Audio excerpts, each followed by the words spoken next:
question I've had recently is, what is the difference between Section 1 and Section 2 termite?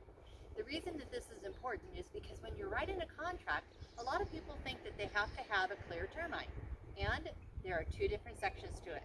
I'm going to explain a little bit about what that means and how that could be either beneficial and or impact you. So first of all, let's talk about what Section 1 is.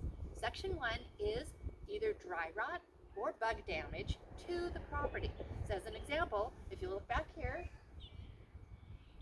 notice how you have all of that area of damage.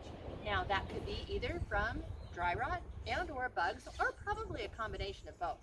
That's definitely a Section 1 item. There are other areas that could be considered Section 1, but when you see deterioration of the wood or something like that, that's a clear indication of that. Section 2 is a little bit more confusing because people are not quite sure what that means. A Section 2 item is literally where if something is not attended to, it could create a problem. A key example might be a loose toilet. As a matter of fact, I had one property that had a loose toilet that was so loose it flooded underneath and ended up having the upstairs toilet fall into the lower level. That's pretty damaging, but at the same time, that's a Section 2 item. So, Section 1, Section 2 termite, and why should you care?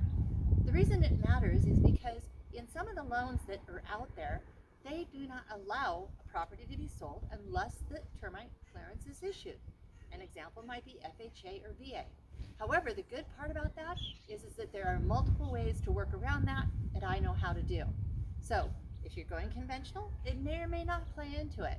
The key thing to understand is that when you're looking at a property, or even if you own a property, I encourage you to walk around it to start paying attention to whether or not you might be having some damage, and make sure that you take care of it sooner rather than later. A lot less expensive to do it before it becomes like this. So, I'm called Krista, OiC Real Estate Services. We're here to help you see your real estate dreams come true. Hey, share this with family and friends, especially as we're going into the fall season. There could be lots of reasons why you would want to know about this before we start getting rain. The other thing too is that like it and subscribe. We always want to be a resource, and we always want to provide a lot of information. As always, have an amazingly blessed day. Bye.